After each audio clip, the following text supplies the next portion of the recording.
우리가 함께 나눌 말씀은 골로새서 2장 20절에서 23절 말씀입니다. 골로새서 2장 20절에서 23절 말씀, 우리 하나님의 말씀을 한 절씩 교독하고 마지막 절은 합독하겠습니다. 너희가 세상의 초등학문에서 그리스도와 함께 죽었거든 어찌하여 세상에 사는 것과 같이 규례에 순종하느냐. 곧 붙잡지도 말고 맛보지도 말고 만지지도 말라 하는 것이니 이 모든 것은 한때 쓰이고는 없어지리라. 사람의 명령과 가르침을 따르느냐. 이런 것들은 자의적 숭배와 겸손과 몸을 괴롭게 하는 데는 지혜 있는 모양이나 오직 육체에 따르는 것을 금하는 데는 조금도 유익이 없느니라. 아멘. 얼마 전 제가 본 뉴스의 내용을 잠깐 소개하려고 합니다. 그 교육열이 높다 하는 지역하면 떠오르시는 데가 혹시 있으십니까? 대치동, 그렇죠? 강남권 친구들이 다 교육열이 높지 않습니까? 서울 강남 3구 지역의 어린이들이 우울증이나 불안 장애를 겪는 경우가 다른 지역에 비해 최대 5배까지 높다고 합니다. 영유아 때부터 사교육 경쟁에 노출되면서 그 어린 아이들이 부작용에 시달리는 겁니다. 사실 근데 현행법상 만 24개월이 지난 아이들은요, 그런 활동을 해도 된다라고 규정되어 있답니다. 그러니까 특별 활동이나 특성화 프로그램을 통해서 그 아이들을 가르치는 게 불법은 아니래요. 근데 문제는 뭐냐? 아이가 그 어린이집에 가서 의뢰하는 그 배움들이 때로는 그 아이의 발달 수준과 맞지 않을 때 심각한 부작용으로 나타날 수 있다라는 겁니다. 제가 왜 시작부터 이렇게 무거운 이야기를 시작하느냐? 아마도 태어나면서부터 어디 유치원에 보내기 위해 예약을 해야 된다라는 이야기 한 번쯤은 들어보셨을 겁니다. 또 이 영유아기 때부터 사교육을 시키기 위해서 몸부림치는 그 이야기도 예전부터 있었던 이야기입니다. 우리가 생각할 때 아이들 하면 막 뛰어놀고, 그죠? 흙 만지고 이래서 오감 발달을 해야 될 것 같은데 어느 특정 지역이라고 하는 것 자체가 무서울 정도로 그 시기부터 우리 아이들의 미래는 결정됐다 생각하면서 많은 것을 시킨다라는 겁니다. 사실 우리 아이가 뒤처지지 않기를 바라는 그 부모님들의 마음 어찌 이해가 안 되겠습니까마는 그게 도가 지나쳤을 때 생기는 그 부정적인 그런 모습들이 우리 주위에 이미 있다라는 겁니다. 저도 예전에 강남 사시는 한 권사님과 이야기할 기회가 있었는데요. 그 당시에 이제 권사님 나이가 한 65세쯤 되셨었습니다. 근데 아직도 과외를 하신다라는 거예요. 그래서 왜 과외를 하시냐 그랬더니 자기를 찾는데요. 자기가 어렸을 때부터 가르쳤던 그 아이가 장성해서 그 아이를 낳았는데 다시 그 아이가 아이를 가르쳐 달라고 과외를 부탁해서 아직도 한다라는 얘기를 들었습니다. 어떻게 생각하십니까? 우리나라 제대로 돌아가는 것 같습니까? 사실 배움이라는 거는요, 원래 중요합니다.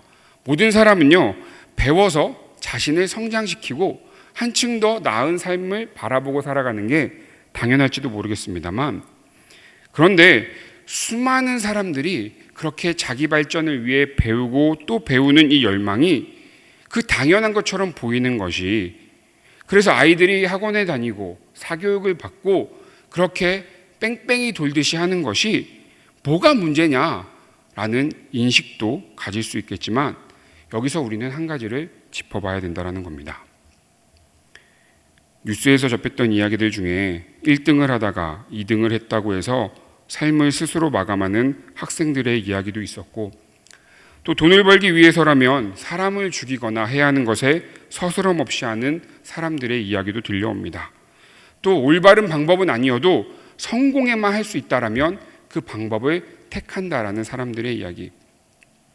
예전에 한 매체에서 고등학생들에게 10억을 줄 테니까 죄를 짓고 1년만 교도소에 좀 갔다 와라 라고 한다면 어떻게 하겠습니까? 라는 질문에 무려 50% 이상의 학생들이 그렇게 하겠습니다라고 답했다라고 합니다.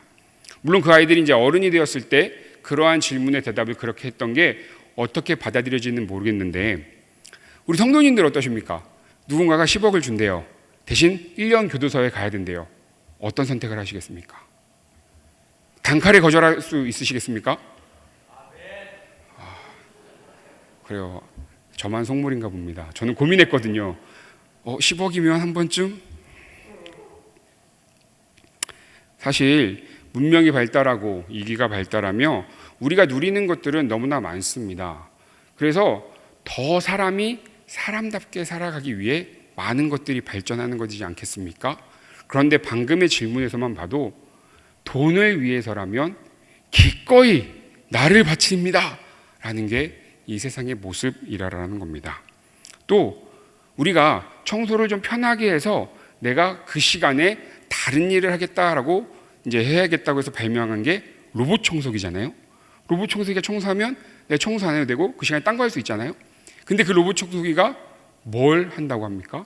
최근에 뉴스에 보니까 해킹을 해갖고 사생활을 다 노출해서 가져간다라고 얘기가 들립니다. 더 갈 것도 없이 우리 스마트폰 없으신 분이 없을 정도로 다 있잖아요. 걔 어떻습니까? 얘 안에 모든 걸 다 갖고 있습니다. 나의 분신, 나의 아이덴티티부터 시작해서 심지어 우리 돈도 다 여기서 어떻게든 할 수 있잖아요. 근데 그게 하나 털리게 되면 어떻게 됩니까?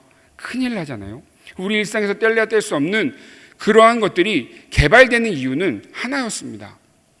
좀 더 사람이 좀 윤택하게 살자, 잘 살자였는데 사람들의 악함이 그것들로 인해 사람을 사람답지 못하게 살게 만들고 있다라는 겁니다.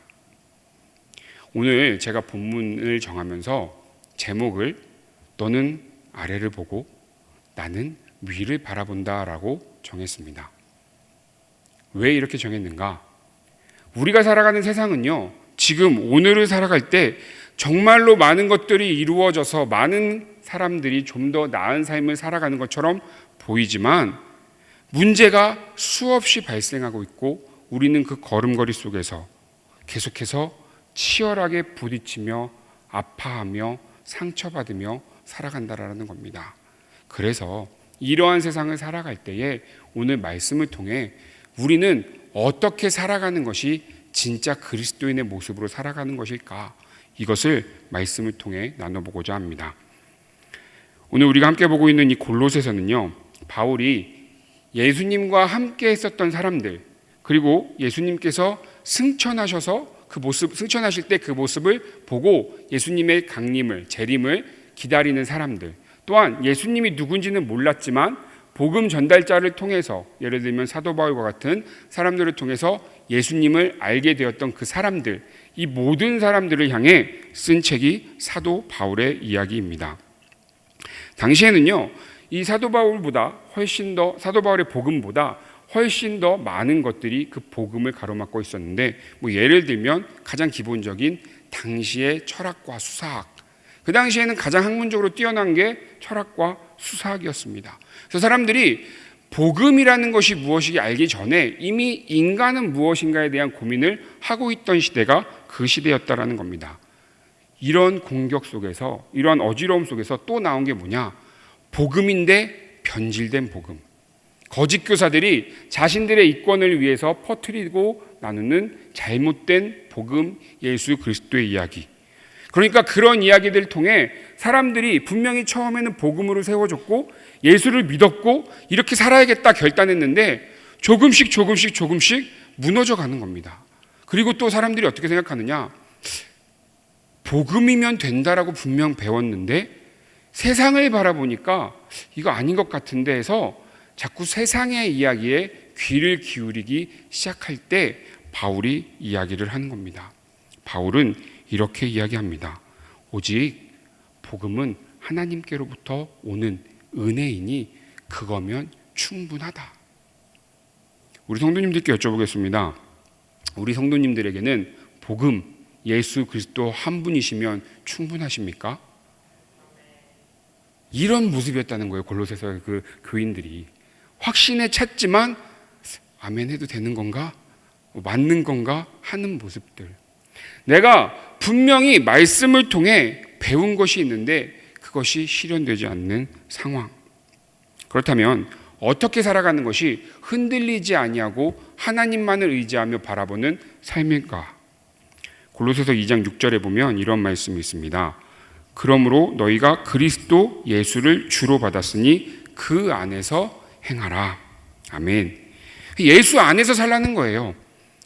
너무나 잘 아는 이야기입니다. 그렇다면 다시 한번 질문해 보겠습니다. 자꾸 질문 드려서 죄송한데 어떻게 사는 것이 예수 안에서 사는 삶입니까? 한 분씩 여쭤보고 싶지만 그냥 통틀어서 이야기를 해보겠습니다. 우리가 생각하는 것 맞습니다. 아마 다 비슷하게 생각하실 건데요. 세상의 것 내려놓으라는 겁니다. 예수 안에서 산다는 게 세상의 것 내려놓으라 이야기를 한다라는 겁니다. 사도 바울이 자신에 대해 이야기를 할 때 자신의 모든 것들을 다 내려놓았다고 얘기하지 않습니까?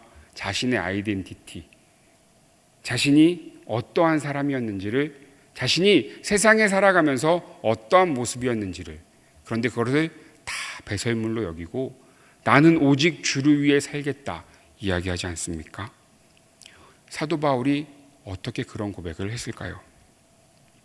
혹시 서울 자가의 대기업에 다니는 김 부장이라는 책 들어보신 적 있으십니까? 서울 자가의 대기업에 다니는 김 부장. 네, 뭐 안 읽어보실 수도 있겠죠. 2021년에 초판으로 인쇄된 책인데요. 이 책의 내용은 뭐냐면요, 인물 중심적으로 회사에 일어나는 일들의 인물의 성격과 상황을 보여주면서 수많은 사람들의 모습들을 대변하고 있습니다. 먼저 주인공은 김 부장이라는 사람인데요. 이 사람은 회사의 모든 것을 올인했던 사람입니다. 그래서 심지어는 팀원들하고 같이 일을 해야 됨에도 불구하고 결과를 내기 위해서 팀원들을 쪼기도 하고 팀원들을 괴롭히기도 하고 또 이 사람들의 힘든 거 어려운 점은 철저하게 무시하고 결과만 내려는 모습으로 김 부장은 그려집니다. 그래서 실제로 승승장구해서 이제 마지막 임원의 단계 앞에까지 가 있는 게 이 김 부장의 모습입니다. 그리고 또 한 명의 인물이 등장하는데요. 그 사람은 최 부장이라는 사람입니다. 그 사람은 어떤 사람이냐?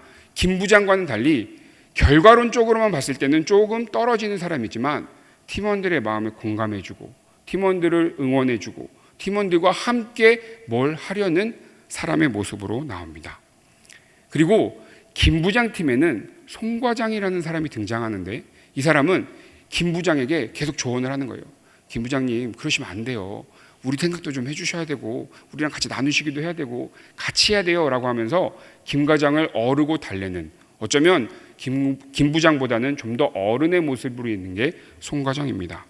뭐 거기 외에 회사 일은 별로 관심 없고 막 연애하느라 결혼 준비하느라 바빠서 막 인생을 허비했는데 결국엔 파혼하는 뭐 권사원 이야기 뭐 등등의 이야기의 인물의 중심으로 나오는데, 제가 이 책에서 지금 소개시켜 드리고 싶은 한 인물은 정대리라는 인물입니다.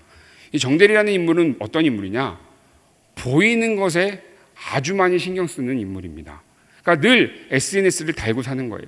그래서 돈은 없지만 서울에 어떻게든 살아야 되고, 돈은 없지만 외제차를 타야 되고, 돈은 없지만 어떻게든 빚을 내서 명품을 휘감아야 되는 사람인 겁니다. 그래서 매일 사진에 올려서 인스타 같은 그런 SNS에 자랑하고 나는 이런 사람이다 하는 모습을 보여주는 사람입니다. 그런데 이 정대리라는 사람이 이렇게 자신이 열심히 치장하고 보이는 것에 신경 쓰는데 이렇게 되게 된 배경에는 그의 친구가 한 몫을 합니다. 그 친구는 소위 버버리맨이라고 불리는, 온몸이 명품으로 휘감을 수 있는 엄청나게 부유한 자제로서의 친구였습니다. 그 친구는 뭘 해도 되는 거예요. 돈이 많으니까. 애초부터 부자니까. 근데 이 친구를 바라보면서 너무 부럽기도 하고 좀 따라해야 되겠다 싶어서, 정말 뱁새가 황새를 쫓아가나요? 황새가 뱁새를 쫓아가나? 아무튼 뭐가 쫓아가요? 그래서 가랑이 찢어지지 않습니까? 그 상황이 발생하게 되는 겁니다. 그런데 그렇게 쫓아가고 닮고 싶었던 그 부자 친구, 어느 날 그 부자 친구의 부고장이 날려오는 겁니다. 너무나 충격이었어요. 도대체 이게 왜 죽었지? 사고 났나? 달려갔는데 왠지 아십니까? 인생이 허망하다고, 내가 왜 살아야 되는지 모르겠다고 생을 스스로 마감한 것이었습니다. 나는 그 친구가 너무나 잘 사는 것처럼 보여서 따라하고 싶은 만큼 보였던 사람인데 인생이 허무하다라고 죽는 그 모습을 보고 마음을 고쳐먹는 정대리의 이야기. 우리 그리스도인들은요, 하나 알고 있는 게 있습니다. 믿고 있는 게 있습니다. 세상의 것은 다 썩어 없어질 거다. 그거 다 부질없는 거다. 그래서 우리는 오직 소망을 하나님께 둔다라고 다들 고백은 합니다. 정말 그러십니까? 정말 내 인생에서 내가 살아가는 오늘의 하루의 삶에서 이 땅에서의 삶의 것들은 다 썩어 없어질 것이여 바라보지 않고 오직 하나님만을 소망으로 두고 살아가고 계십니까? 아마 쉽게 대답하지 못할 문제일 겁니다. 제가 그것을 왜 그런가 생각해 봤더니 우리가 살아가고 있는 지금 이 시대, 이 세상은요, 우리의 어웨이기 때문인 것 같습니다. 성경은 이야기합니다. 우리의 시민권은 어디에 있다고 이야기합니까? 하늘에 있다라고 이야기를 합니다.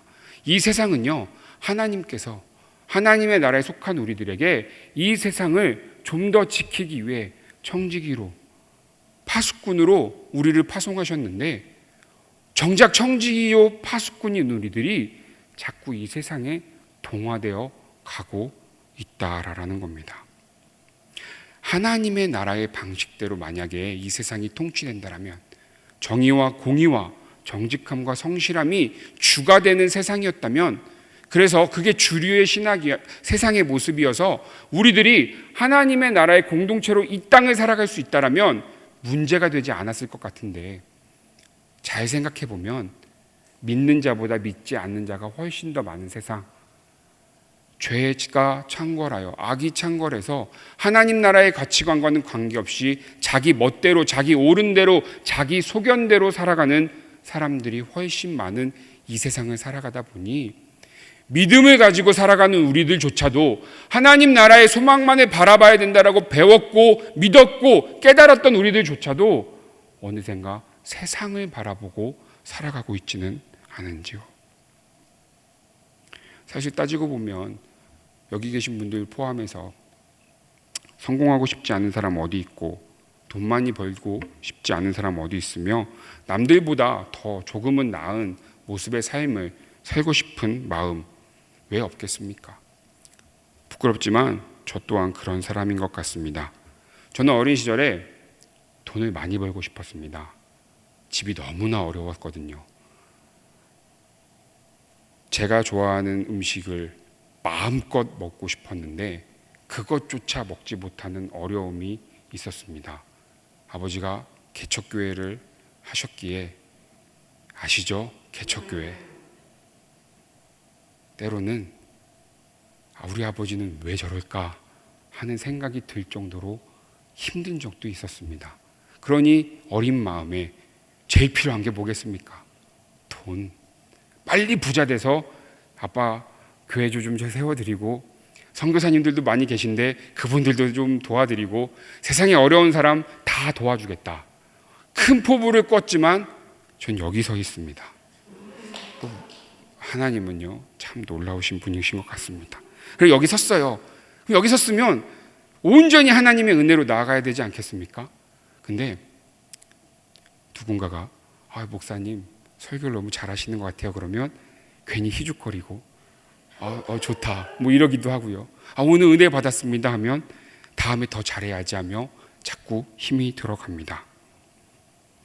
우리 목사님들 많잖아요.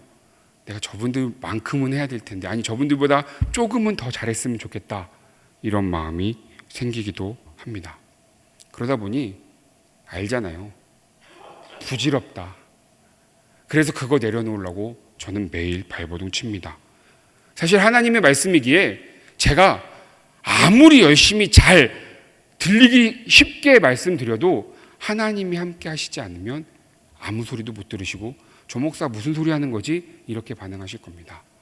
제가 도저히 준비도 못하고 떨려서 이렇게 설교를 해도 하나님이 하시면 무슨 말씀이신지 다 알아듣고 은혜 받는 것, 그게 하나님의 말씀이지 않습니까? 제가 정말로 눈물로 하나님 앞에 기도하며 하나님, 우리 성도님이 너무나 아파하십니다. 하나님께서 함께 해주세요. 기도를 열심히 해도 하나님이 하시지 않으면 아무런 역사가 일어나지 않는 거고, 제가 시간에 쫓겨서 아니면 의무감으로 마지못해 한 기도일지라도 하나님이 그 기도에 함께 하시면 역사가 일어나는 것이지 않겠습니까? 그게 우리들의 인생이라는 겁니다. 인간은 애초부터 하나님의 절대적인 그 은혜 아니면 살아갈 수 없는 존재인데, 우리가 자꾸 그것을 잊어버리고 우리의 힘, 우리가 원하는 대로 우리가 만든 세상을 살아가려고 하다 보니 세상은 자꾸 어그러지는 것이 아닐까. 사도 바울이 다메섹 도상에서 예수님을 만나기까지 그는 어떠한 사람이었습니까? 예수님 믿는 사람들을 핍박하던 사람이었습니다. 율법에 정통한 자였고 가말리아의 문화생이었고 당시의 유대 지도자들의 상류층, 엘리트 계층이었으며 율법을 계승할 수 있는 그러한 사람이 사도 바울이었습니다. 그러한 사람이 다 배설물로 여긴다라는 거예요. 지금으로 따지면 저 상류층에 있는 사람이 다 필요 없습니다. 다 이거 쓸데없는 거고 저는 오직 예수 그리스도밖에 없습니다라고 이야기를 하고 있다라는 겁니다. 근데 재밌는 게 뭔지 아십니까? 예수님이 복음을 전하셨잖아요. 그렇죠? 하나님의 나라를 선포하셨습니다. 사도 바울도 복음을 전했습니다. 하나님의 나라를 선포했습니다. 그 당시에 그럼 모든 자들이 복음을 믿었을까요? 모두가 다 하나님 앞에 나왔을까요? 그렇지 않았다라는 겁니다. 예수님조차도 하나님의 나라를 선포하셨지만 그것이 이루어지는 것이 안 될 때도 있었다라는 겁니다. 그만큼 우리의 자의식이 강하다라는 거예요. 인간이라는 이 악한 덩어리들이 자기 자의식이 너무 강하다라는 겁니다. 그래서 기억해야 되는 거예요. 우리 그리스도인들은요, 하나님의 나라에 소망이 있다라고 한다면 비록 지금 이 세상을 세상의 방식대로 살 수밖에 없고 세상의 가치관을 따를 수밖에 없고 세상의 배움에 내 몸을 던져야 할 수밖에 없을지라도 내 마음에, 내 중심에 하나님을 향한 소망이 있는가? 오늘도 나는 그 하나님 아니면 살 수 없음을 고백할 수 있는가? 이게 끊임없이 점검될 때 비록 연약해서 또 넘어지고 또 넘어질지라도 다시 일어설 수 있는 것, 그게 우리들의 모습이라는 겁니다. 사도 바울은요, 그래서 오늘 본문에 이렇게 이야기를 합니다. 21절 말씀에 보면 이러한 말씀이 있습니다. 우리 21절, 22절을 함께 읽어볼까요?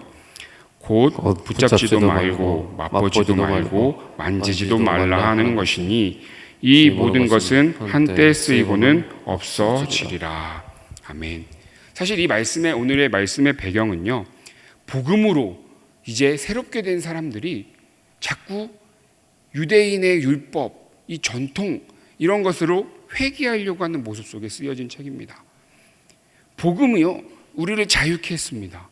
예수 그리스도를 믿는 믿음이, 예수 안에 살아가는 그 삶이 세상을 넉넉히 이겼다고 선포하였는데, 내가 자꾸 내 자의식 속에 또한 율법 교사들이 율법을 통해서 옳은 길로 인도하는 것이 아니라 자신들의 기득권을 유지하기 위해 그 율법을 이용해서 자신들의 규칙을 만들고 이것을 따르라고 막 하니까 사람들이 따르기 시작하는 거예요. 그러니까 복음으로 예수를 아는 사람들이 그것을 냅두고 자꾸 다른 길로 걸어가는 그 모습 속에 바울이 던지는 겁니다. 지금 사람들이 이야기하는 이 가르침이 언제까지 있을 것 같냐? 그거는 다 없어질 것이다. 너희들이 바라야 될 것은 오직 예수 그리스도의 가르침 뿐이다 라고 바울은 이야기를 했다라는 거예요. 저는 이 말씀을 이 시대에 적용해 보려고 합니다.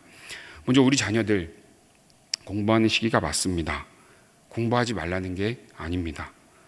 세상을 살아가면서 치열하게 경쟁할 수밖에 없는 구조 속에 살아가는 것은 당연하지만 이왕이면 내가 뭘 위해 공부하는지를 세울 수 있도록 도와줘야 되지 않겠습니까? 우리 자녀들이 뭘 위해 공부해야 된다고 생각하십니까? 서울대 가는 게 목표입니까? 의사가 되는 것이 목표입니까? 뭔가 좀 더 나은 직군으로 가는 것이 목표입니까? 그게 목표가 되는 순간 그 아이의 인생은 처절함밖에 남지 않을 겁니다. 물론 진짜 서울대 갈 수 있고요, 진짜 의사 될 수 있고요, 다 될 겁니다. 우리 성도님들이 경험하시지 않았습니까? 우리 성도님들 공부 열심히 해서 원하는 일도 하고 계시지 않습니까? 그럼에도 불구하고 그 안에 예수 그리스도의 그 놀라우신 은혜가 있지 않다라면, 그 아이들에게 예수의 가르침이 있지 않다라면 길어야 80 잘 사는 겁니다. 100년 잘 사는 겁니다. 세상은요, 그러한 가르침 속에 그 가치관을 살아가다 보니 이 세상에 속한 사람들, 예수와는 먼 사람들은 어쩌면 더 많은 것으로 열매를 맺기도 하고 더 많은 것으로 행복을 찾을 수도 있을지 모르겠습니다. 왜 그렇겠습니까? 그들은 딱 거기까지가 그들이 가질 수 있는 한계이기 때문입니다. 그런데 우리는요, 하나님의 나라, 우리가 가야 될 그곳을 소망으로 두는 사람들이기 때문에 때로는 어쩌면 이 땅에서의 열매가 그렇게 온전하지 않을 수도 있다라는 거예요. 다 갖고 싶지만 못 가질 수도 있다라는 겁니다. 때로는 포기되어야 하고 때로는 바라보지 못할 수도 있다라는 거예요. 상식적으로 일주일을 똑같은 능력을 가진 사람이 똑같은 시간을 공부하는 것과 그 사람이 6일을 공부하고 하루를 하나님께 예배하고 하나님 앞에 나와서 봉사한다라고 하면 누가 더 공부를 잘하겠습니까? 전자입니까? 후자입니까? 어려운 질문인가요? 7일을 공부한 사람과 6일을 공부하고 하나님의 일을 한 사람, 누가 더 공부를 잘하게 되는 게 맞습니까? 전자잖아요. 하루를 더 했으니까, 똑같은 능력에 똑같은 사람이라 가정하면. 그래서 우리 자녀에게 그렇게 가르칩니까? 아니잖아요. 조금은 떨어져도 하루 하나님께 나아오면 하나님이 지혜 주시지 않냐, 능력 주시지 않냐. 안 주실 수도 있어요. 그렇지만 그럼에도 불구하고 우리는 그거 가르치지 않습니까? 중요한 게 이 세상의 학문이 아니니까.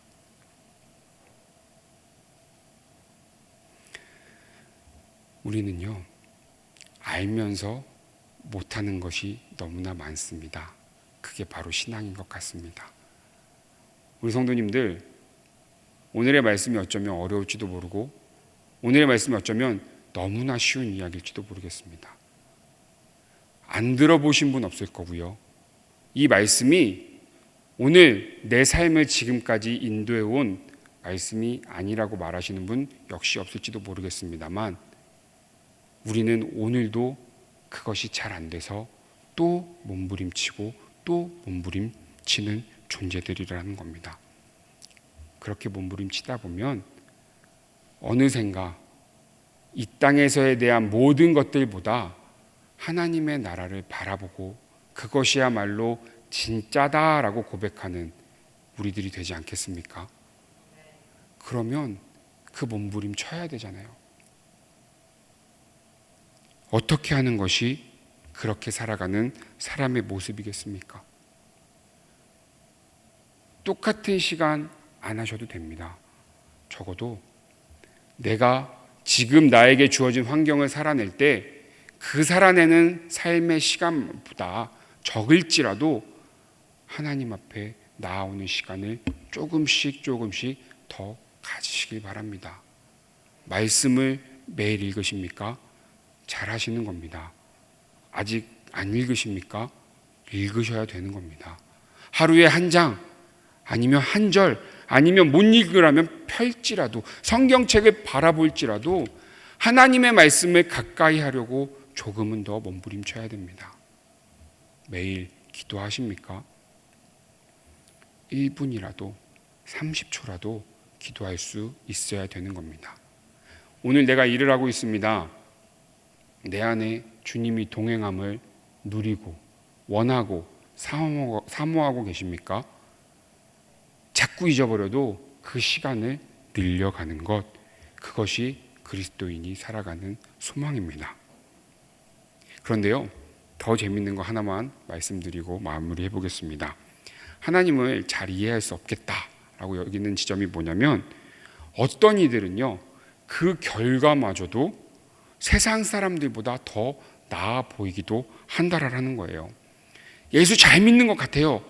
그런데 돈도 많은 것 같고요, 인품도 좋은 것 같고요, 자녀도 잘 되는 것 같고요, 건강하기까지도 하는 것 같은 사람이 간혹 있다라는 거예요. 때로 자족하는 마음이 커서 나는 누가 봐도 아닌 것 같기도 한데 나는 그런 사람이야, 난 다 가진 사람이야, 나는 하나님이 주셔서 모든 것을 누리는 사람이야 라고 고백하는 사람도 당연히 있다라는 거예요. 그럼 그때 그런 사람들, 연약해서 하나님께만 소망을 바라보는 사람 말고 다 가진 것 같고 나는 지금 너무나 자족해서 풍부함이 있는 사람들, 다 누리고 있는 것 같은 사람들, 그러한 사람들에게는 하나님이 이러한 말씀을 주셨습니다. 디모데전서 6장 17절에 보면요, 이러한 말씀이 있는데요, 새 번역으로 우리 함께 읽어보겠습니다. 그대는 이 세상의 부자들에게 명령하여 교만해지지도 말고 덧없는 재물에 소망을 두지도 말고 오직 우리에게 모든 것을 풍성히 주셔서 즐기게 하시는 하나님께 소망을 두라고 하십시오. 또 선을 행하고 좋은 일을 많이 하고 아낌없이 베풀고 즐겨 나누어 주라고 하십시오. 아멘. 내가 그것을 누리면서 잘 살아가고 계십니까? 그거 나누라라는 겁니다.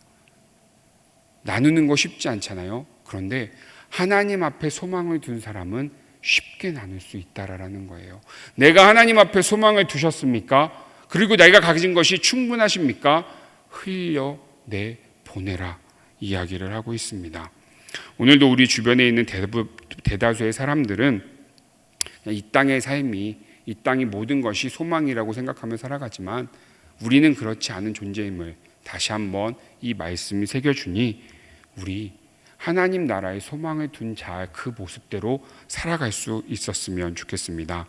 말씀을 정리해 보겠습니다. 우리 사랑하는 운정 성도님들, 정말 세상에 수많은 사람들 중에서도 하나님이 나를 택해 주셨잖아요. 죽을 수밖에 없는 나를, 죄인 된 나를 택하셔서 불러서 이 자리에 세워주셨잖아요. 때로는 육체의 아픔이, 때로는 물질의 어려움이, 때로는 가족으로 인한 아픔이, 관계의 아픔이 찾아올 수도 있지만 그러한 어려움 가운데서도 오늘 나를 이 자리에 세워주셨잖아요. 그거보다 더 큰 은혜가 어디 있겠습니까? 세상 바라보면 아무것도 달라지지 않습니다. 세상 바라보면 아프면 더 아팠지 덜 아프지 않습니다. 우리의 눈을 하늘로 돌렸으면 좋겠습니다. 하나님이 함께 하시면 되는구나. 하나님이 함께 하시면 되는구나. 설령 그렇게 매달렸음에도 불구하고 아무것도 이루어지지 않는다 해도, 그럼에도 불구하고 내 삶은 나아지지 않는 것처럼 보인다 해도 우리 하늘을 바라보는, 하나님을 바라보는 우리가 되어야 하지 않겠습니까? 세상의 것이 다 나쁘다고 말씀드리는 것은 아닙니다만 그게 자꾸 우리 소망이 돼요. 저도 그렇습니다. 우리 아이들은 어쩌겠습니까? 우리 부모님들조차, 믿음이 있다라고 하는 우리 어른들조차 자꾸 세상이 소망이 되는데 그들은 어떻겠습니까? 우리 무단히 노력해야 됩니다. 이거 해결 못하면 우리에게 미래는 없어요. 아시잖아요? 하나님에게 소망이 없는 게 느껴지는 그 순간 우리는 다 문제가 생긴 겁니다. 주객이 전도되면 안 됩니다. 그래서 기도하셔야 됩니다.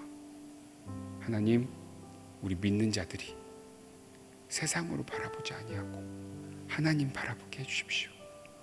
우리 믿는 자들이 세상 것 쫓아가다가 헐떡이는 것이 아니라 비록 비록 아닐지라도 하나님을 쫓아가며 평안을 누리게 하여 주시옵소서. 그게 우리의 고백이 되었으면 좋겠습니다. 우리 이 시간 함께 찬양하고 기도할 텐데요. 주님, 내 평생 주님 부르시는 그날까지 주님만 바라보는 우리가 되게 하여 주시옵소서. 주님께 내 삶을 드리는, 주님 앞에 소망을 갖는 내가 되게 하여 주시옵소서. 그렇게 찬양하고 기도의 자리로 나아갔으면 좋겠습니다.